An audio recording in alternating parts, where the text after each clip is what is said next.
आगे कंटिन्यू करते हैं करंट अफेयर में। Make in India complete 8 years। Make in India initiative start हुआ था सितंबर 2014 में, और वाइडर सेट और लॉन्च कब हुआ था? सितंबर 25 2014 को। कंप्लीट किया 8 साल, 25 सितंबर 2022 में। और make in India initiative is based on 4 pillar पे, 4 पिलर पे बेस्ड था। पहला न्यू प्रोसेसर्स, दूसरा न्यू इंफ्रास्ट्रक्चर, तीसरा new sectors and new mindset में, which have been identified to give boost to entrepreneurship in India, not only in manufacturing but also in other sectors। Highlights क्या, achievements क्या हुए across 27 sector में?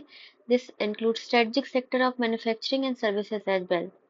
FDI inflow India student, India का FDI 45.15 billion 2005-14-15 में था। अभी कितना है? 83.6 बिलियन डॉलर है 21-22 में। और केम फ्रॉम 101 कंट्री से FDI and invested across 31 UT and state, 57 sector in the country. On the back of economic reform and ease of doing business in recent years, India is one of the track to attract 100 billion FDI in the current। हाँ, कि अभी मतलब जितना ease of doing business में और business करने के जो प्रोसेसेस में, और जैसे रोड्स बन रही है, इंफ्रास्ट्रक्चर में रेल बन रहा है, नेटवर्किंग पे ध्यान ध्यान दिया जा रहा है, प्रोसेसेस को जो ब्यूरोक्रेटिक प्रोसेसेस उसको इजी किया जा रहा है। तो इससे ये है कि 22-23 तक हम उस रोड पे है कि 100 बिलियन डॉलर अट्रैक्ट कर सके एफडीआई में। प्रोडक्शन लिंक्ड इंसेंटिव स्कीम आया अक्रॉस 14 की मैन्युफैक्चरिंग सेक्टर में। वो लॉन्च हुआ था 2021 में as a big boost to make India initiative. फिर वन डिस्ट्रिक्ट वन प्रोडक्ट ये लॉन्च किया था। Another manifestation of make in India vision, ये यूपी में लॉन्च हुआ है one district one product. Toy industry in India historically been import dependent.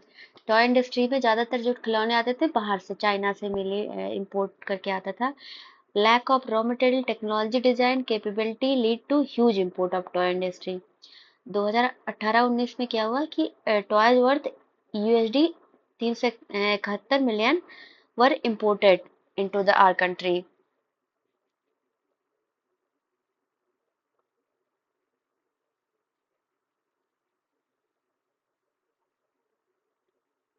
उस पे भी पीएलआई स्कीम है, गवर्नमेंट सपोर्ट कर रही है कि कैसे भी करके टॉय खिलौने जो भी है उसको, उसका इंपोर्ट कम किया जाए। पीएलआई सेक्टर में उसके लिए भी इनिशिएटिव लिया गया है।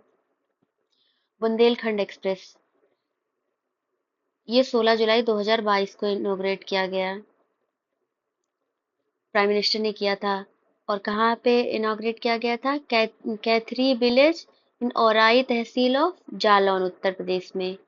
It has been completed, 28 month complete किया, 8 मंथ अहेड ऑफ डेडलाइन, 8 महीने पहले ही कंप्लीट कर लिया। बुंदेलखंड एक्सप्रेस कितने किलोमीटर का है? 296.07 किलोमीटर, 4 लेन है। It has been constructed at cost of 14,850 crore का है।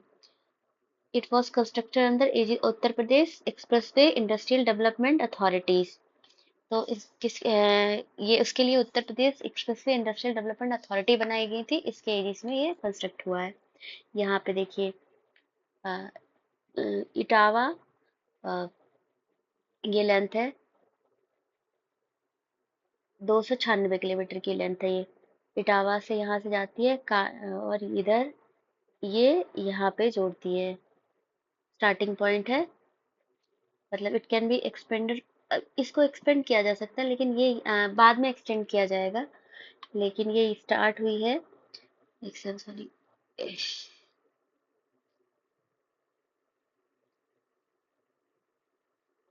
From Gonda village in Chitrakoot, यहाँ पे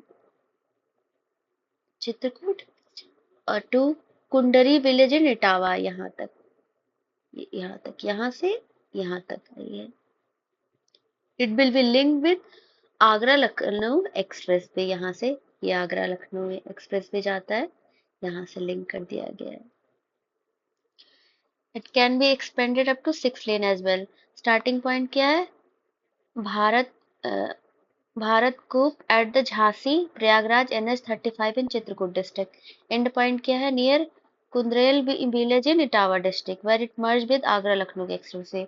Bundelkhand expressway passes through 7 districts which is Chitrakoot, Banda, Mahoba, Hamirpur, Jalaun और रैया इटावा। क्वेश्चन आता है कहाँ कहाँ से पास होता है? 7 डिस्ट्रिक्ट से। चित्रकूट है, फिर यहाँ से स्टार्ट हो चित्रकूट, बांदा, महोबा, हमीरपुर, जालौन और रैया इटावा। अ, स्वनिर्भर नारी स्कीम, ये डेवलपमेंट असम गवर्नमेंट ने लॉन्च किया है। सेकेंड फेज ऑफ स्वनिर्भर नारी स्कीम। स्वनिर्भर नारी स्कीम लॉन्च हुआ 19 जुलाई 2022 को, launch by the government of Assam. Beneficiaries कौन कौन है? वीवर्स ऑफ द स्टेट्स, ये वीवर्स के लिए है जो बुनकर्स होते हैं। Involve department directorate of handloom in textile Assam. Objective का क्या है? To empower financial disadvantages women, जो विमेन है डिसएडवांटेजेस, वो जो बुनकर उनको फायदा पहुंचाएगा।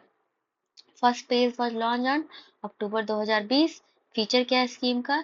The scheme is prioritise the handloom sector particularly for indigenous women weavers. This scheme will assist these individuals to expand their business and support their family financially. Burhanpur first district to certify हर घर जल। मध्य प्रदेश का बुरहानपुर है, वो popularly known as दरवाजा of दक्षिण, become the first certified घर जल district in the country.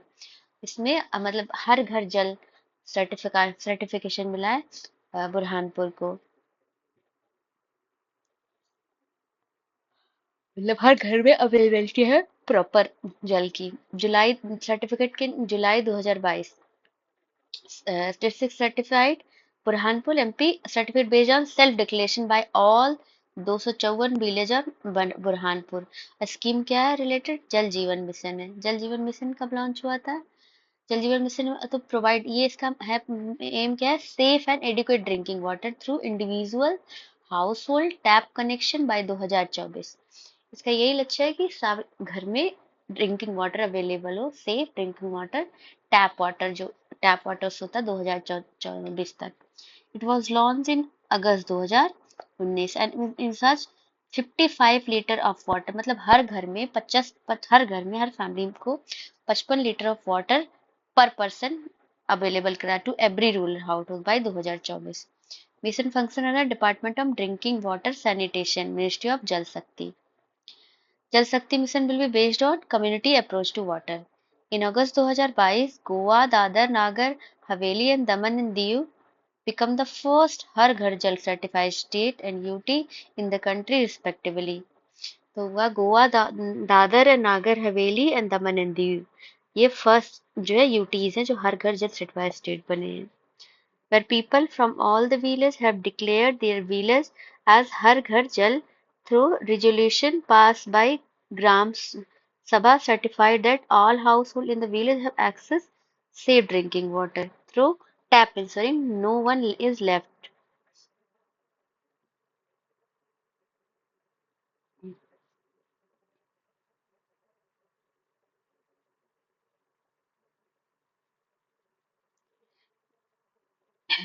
ये congratulations to all citizens of Goa become the first Har Ghar Jal certified state in the country.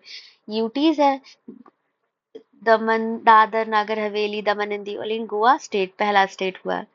इसमें जो 378 विलेज डिक्लेयर हर घर जलबराई ग्राम सभा और all 2,63,013 rural house hold in Goa have water through taps.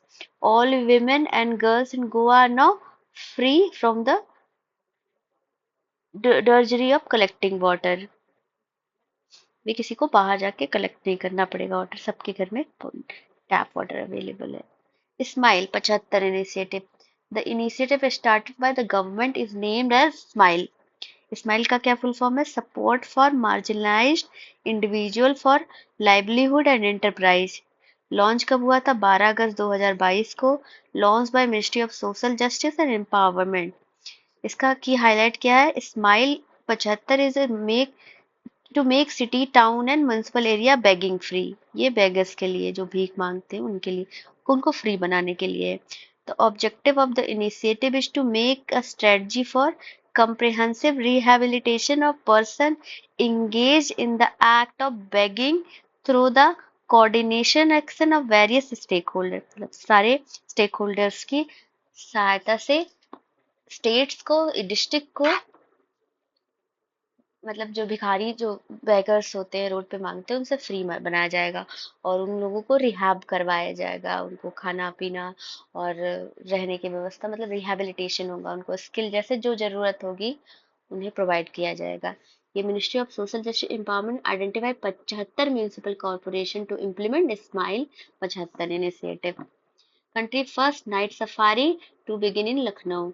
16 अगस्त 2022 को cabinet meeting chair हुई, तो by chief minister Yogi Adityanath approve the proposal of Uttar Pradesh tourism department to start countries first night safari in the capital Lucknow.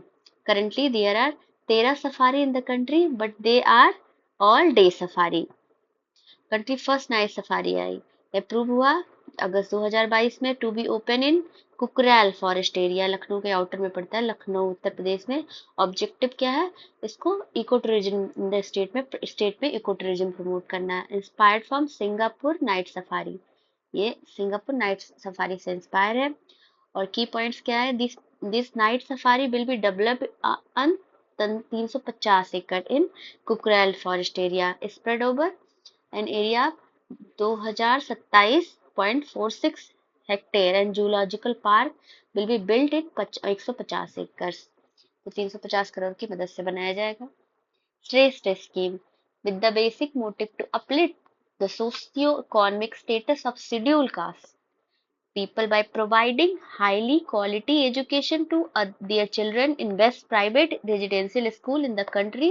Government launch श्रेष्ठ scheme. इसका श्रेष्ठ scheme में क्या होगा? जो एससी के जो एससी पीपल के जो बच्चे होंगे उनको क्वालिटी एजुकेशन, जैसे बोर्डिंग स्कूल तो रेजिडेंशियल स्कूल में उनको डाल के, मतलब उनको पढ़ाया जाएगा, उनको अच्छी स्किल देने के लिए।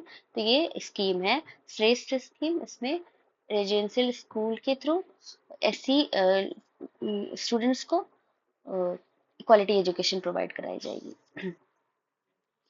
जो ये प्राइवेट, जैसे कोई भी प्राइवेट अच्छे स्कूल्स है उसमें एससी स्टूडेंट्स को, रेजिडेंशियल स्कूल्स हैं उनको उसमें प्राइवेट स्कूल्स में डाल के उनको क्वालिटी एजुकेशन को इंश्योर किया जाएगा। ये गवर्नमेंट की स्कीम होगी। 3 जून 2022 को लॉन्च हुआ। और launch the union ministry of social justice and empowerment. Objective क्या है? Scheme is designed for the residential education for SC student in high school in targeted area. About the scheme, scholarship will be provided to the beneficiaries that will cover all educational expenses of meritorious students from class 9 to 11th। Only scheduled caste student parental income should be less than 2.5 lakh per annum। जिसका जिस ऐसे student का जो के parents का जो annual income होगा 2.5 लाख से कम होगा, उन्हीं के लिए ये व्यवस्था अवेलेबल होगी, ये स्कीम, वही बेनिफिशरीज होंगे। The government is going to roll out the scheme from academic year 2022 तक। 2022-23 से ये इनरोल होगा। NITI Aayog identified 177 private school. National e governance service delivery assessment report 2021। तो government has release national e governance service delivery assessment report. इसमें क्या हुआ? 13 जून 2022 को release किया गया और released by Ministry of Personal Public Grievance and Pensionary edition। Second, first edition was launched in 2019। NESDA was first introduced in August 2018 based on e-government survey online service index, basically UN e-governance service for countries। National ESDA is a biennial study that is assess state, union territories and focus central ministry on the effectiveness of e-governance service delivery। NESDA portal was launched in June 2021 to conduct the entire assessment process online। NESDA 2021 report cover 7 sector and 56 mandatory services for each state UT and 27 services for the focus center ministry. की finding of the report, इसमें क्या है, केरला हुआ overall champion has the highest overall compliance across among all the state and UT. इस rank में जो governance rank में केरला को नंबर 1 रैंकिंग है, हाईएस्ट कंप्लायंस है यहाँ पे। और यूटीज में जम्मू एंड कश्मीर को, north east and hill station में मेघालय है and Nagaland with an overall compliance of 90% across the all assessment parameter. Remaining state में केरला, फिर उड़ीसा, फिर तमिलनाडु, फिर पंजाब और Karnataka and Uttar Pradesh had a compliance for more than 85%। कौन कौन है?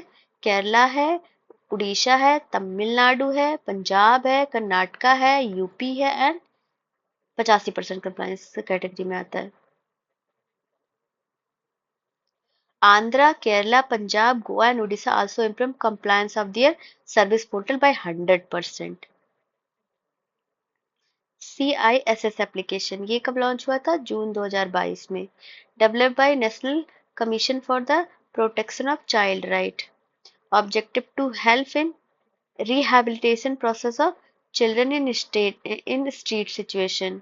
इसका क्या है कि to help rehabilitation process of children in street situation, मतलब जो स्ट्रीट सिचुएशन, जो national commission for protection of child right ने ये डेवलप किया है। और ये एप्लीकेशन, और इसका एप्लीकेशन से इसका फुल फॉर्म क्या है कि rehabilitation process of children in street situation, मतलब जो स्ट्रीट पे, रोड पे जो बच्चे रहते हैं उनको रिहैबिलिटेशन के लिए एप्लीकेशन डेवलप किया गया है। पोर्टल अंडर बाल स्वराज पोर्टल, बाल स्वराज जो पोर्टल है उसी के अंडर में लॉन्च होगा। और ये पोर्टल लॉन्च बाय ये NCPCR ने लॉन्च किया है। बस हो गया। Application use for receiving data children in street situation from all the state and UTs. CDS amended service rule of the Army, Navy and Air Force. Ministry of Defence had issued gazette notification to amend regulation of 3 defence forces, Army, Navy and Air Force, related to appointment of CDS of chief अब CDS कौन होता है? जैसे prime minister of India has announce the creation of post of, ये कब pronounce किया गया था? ये 15 अगस्त 2019 को प्राइम मिनिस्टर ने अनाउंस किया था CDS पोस्ट के लिए। The cabinet committee on security 24 दिसंबर 2019 को इन्होंने took decision to create a post of chief of defence staff to enhance the quality of military advice to political leadership through integration of service plan। मतलब मतलब CDS जो होगा उनका काम ये होगा कि जो पॉलिटिकल, मतलब जैसे मिनिस्ट्री ऑफ डिफेंस है या फिर PM को, उनको जो टेक्निकल एडवाइस, जैसे आर्मी हो गया, नेवी हो गया, एयरफोर्स, इनके अलग अलग कमांड होते हैं, तो उन मतलब एडवाइजर पोस्ट होगा वो, इन तीनों सर्विसेज से रिलेटेड जो भी इश्यूज होंगी, जो भी एडवाइस करना होगा, वो पॉलिटिकल, मतलब जैसे PM को, डिफेंस मिनिस्टर को एडवाइस करेंगे। तो permanent chief of defence staff is the permanent chairman of the chief of staff committee, act as a principal military advisor to Raksha Mantri on all tri-service matter to as to provide a impartial advice to political leadership. Former Chief of Army Staff General Rawat took office 1 जनवरी को इन्होंने office लिया था और martyr 8 दिसंबर 2021 को। Key point, changes in eligibility criteria, an officer who is serving as Lieutenant General or an officer who has retired in the rank of Lieutenant General or General but has not attained the age of 62 years on the date of his appointment can be appointed as the Chief Minister। मतलब जो but not, जैसे जो general, lieutenant general की post से retire हो गया है और उनकी एज 62 मतलब अटेंड नहीं किया है, तो वो भी पहले नहीं बन सकते थे, अब वो भी चीफ CDS बन सकते हैं। The age limit for CDS post is 65 years with no fixed tenure defined, unlike for the service chief, which is 3 years of tenure or 62 years of age. Similar amendment was made in service rule of Navy Air Force as well. Jammu Kashmir delimitation commission final report, ये 5 मई 2022 को Jammu Kashmir submitted Jammu Kashmir delimitation commission report submit कर दी गई। और ये कौन head किया था? रंजना प्रकाश देसाई ने हेड किया था। ये रिटायर्ड जज है सुप्रीम कोर्ट की। एक्स ऑफिशियल मेंबर्स कौन कौन थे? Sushil Chandra chief election commissioner, के Sharma state election commissioner UT of Jammu Kashmir. और delimitation commission was interested with the working of delimiting the assembly and parliamentary constituency in UT of Jammu and Kashmir. It was done on the basis of 2011 census and in accordance with the provision of Jammu and Kashmir Reorganization Act 2019 and the provision of Delimitation Act 2002. Delimitation क्या होता है? ये process होता है, mean to act और process of fixing limit, मतलब पर population boundaries fix होती है कि पर पॉपुलेशन और बाउंड्रीज पे कितने एमपी एमएलए होंगे, उसी डिसाइड करता है डिलिमिटेशन के through. Important point of final report: the total number of assembly seat UT will be increased, 83 से 90 होगा। आउट ऑफ 90 असेंबली सीट 43 होगी जम्मू रीजन के लिए, 47 होगी कश्मीर रीजन के लिए। Prime minister employment generation programme On May 30, 2022, Ministry of Micro, Small and Medium Enterprise has approved the continuation of Prime Minister Employment Generation Program. The scheme was approved for the continuation over 15 Finance Commission cycle for 5 years from 2021-22 to 2015-16 अब 25-26।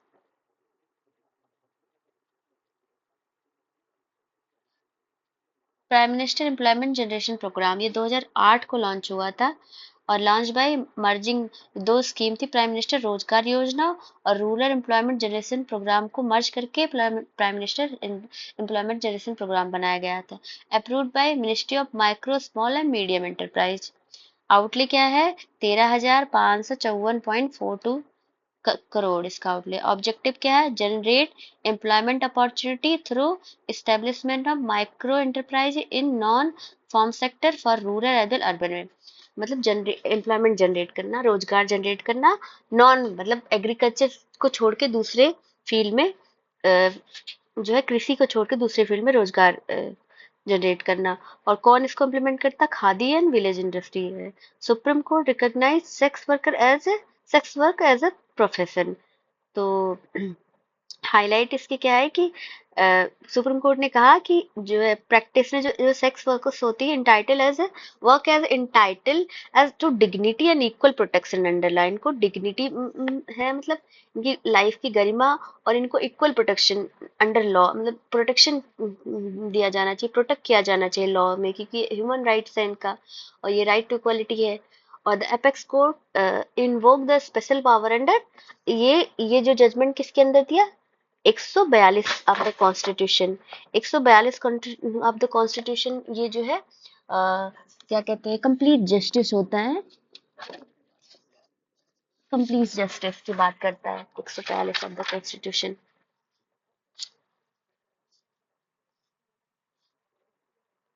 It was worth mentioning that 2022 में national human right commission ने sex work को informal work कर declare किया था, मतलब ऐसे recognise किया था। और 121 में आर्टिकल 21 में of the constitution declare that no person citizen and non citizen shall be deprived of his life और personal liberty.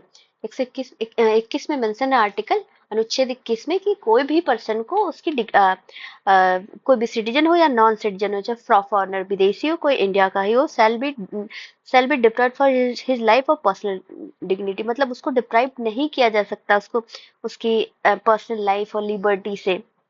This apex court object that sex workers are entitled to equal protection of law and criminal law. It must apply equally in all cases on the basis of age and consent. WHO Global Center for Traditional Medicine in Gujarat. तो world health organization global centre for traditional medicine Gujarat में ये अप्रैल 2022 में prime minister Narendra Modi ने ये उद्घाटन किया इसका। और founding stone laid by prime minister Narendra Modi और स्टोन लेड ऑन 19 अप्रैल 2022 को। और collaboration with world health organization establish कहाँ इस्टेब्लिश हुआ? जामनगर गुजरात में। नेम ऑफ द सेंटर क्या है? Institute of teaching and research in Ayurveda. Name है institute of teaching and research in Ayurveda.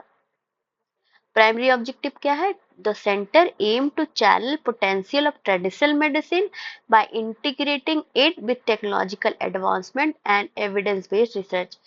तो जो पुरानी हमारी ट्रेडिशनल मेडिसिन की जो नॉलेज है, जो हमारे मनुस्क्रिप्ट में मेंशन है, उसको उस पर रिसर्च करना, उसको टेक्नोलॉजी कैसे उसको डिजिटलाइज किया जाए, कैसे पॉपुलराइज किया गया, उस पर और रिसर्च की क्या जरूरत है, उस पर टेक्नोलॉजिकल एडवांस और एविडेंस बेस्ड जो है, जो बुक्स में लिखी गई बातें उसको रिसर्च करना, एविडेंस बेस्ड रिसर्च करना, ये मेन ऑब्जेक्टिव है। और हाईलाइट क्या है? Central be seeks to set policy, policy बनाएगा, स्टैंडर्ड सेट करेगा ट्रेडिशनल मेडिसिन प्रोडक्ट पे और मेडिसिन पे, on and help country create comprehensive safe and high quality health system, और will support effort to implement WHO traditional medicine. ये जो है हमारा जो इंडिजिनस क्या कहते हैं, हमारा ग्लोबल सेंटर है ट्रेडिशनल मेडिसिन का बन रहा है, वो WHO का जो ट्रेडिशनल मेडिसिन स्ट्रेटजी होगा उसको सपोर्ट करेगा इम्प्लीमेंट करने में। 2014 से 23 तक का WHO का ट्रेडिशनल मेडिसिन स्ट्रेटजी है। Kerala became first state to include carbon neutral farming. अब केरला गवर्नमेंट ने 6 करोड़ का बजट 22-23 में फिस्कल ईयर में implement carbon neutral agriculture practice in selected place in the state. This will make Kerala first in the country to introduce carbon neutral farming. Carbon neutrality and farming.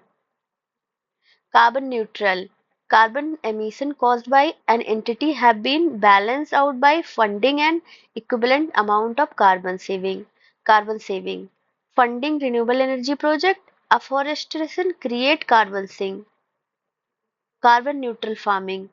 Farming practice that promote carbon neutrality. वही carbon neutrality मतलब ऐसे होगा, carbon neutrality मतलब जितना जो खेती मतलब होती है उसमें जो भी जैसे पेस्टिसाइड नहीं यूज करना, ऑर्गेनिक जो है फर्टिलाइज यूज करना, और जो भी प्रैक्टिसेस अपनाए वो कार्बन उसमें एमिशंस ना हो।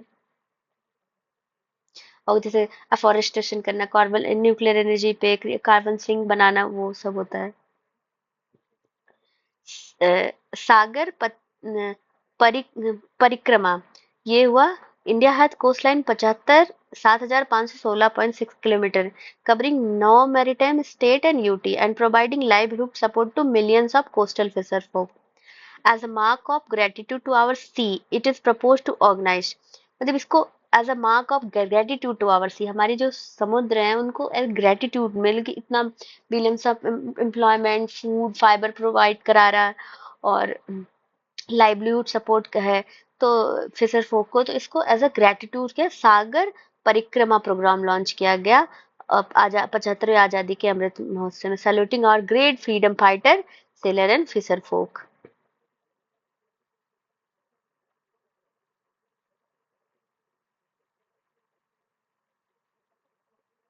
और सागर परिक्रमा क्या 5 मार्च 2022 को पहला फेज 1 लॉन्च हुआ, यहाँ गुजरात से लॉन्च हुआ। ड्यूरेशन 2 दिन का। गुजरात, फिर दीव, महाराष्ट्र, गोवा, कर्नाटका, केरला, तमिलनाडु, आंध्र प्रदेश, उड़ीसा, वेस्ट बंगाल, अंडमान निकोबार, लक्षद्वीप आइलैंड, जितने सारे स्टेट हैं जो कोस्टल स्टेट है वहां पे कवर किया गया। Understanding challenges, experience and aspiration of fisherman community, mainly fisherman के लिए था कि उनकी जो चैलेंजेस है, उनकी एक्सपीरियंस क्या है, उनके एस्पिरेशन है, क्या करना है आगे, उनको अंडरस्टैंड करना। The primary purpose of Parikrama is to interact with fisherman, fisher community and stake holder in these local location and districts में। क्या होता है कि फिशर्स जो भी मछुआरे हैं उनसे कांटेक्ट करना, उनसे बात करना, उनसे कम्युनिटी को स्टेक होल्डर्स जो भी इन्वॉल्व है उनसे डिस्कस करना, उनकी प्रॉब्लम जानना, उनके इश्यूज समझना, उनके एस्पिरेशंस क्या है, ये सब समझना।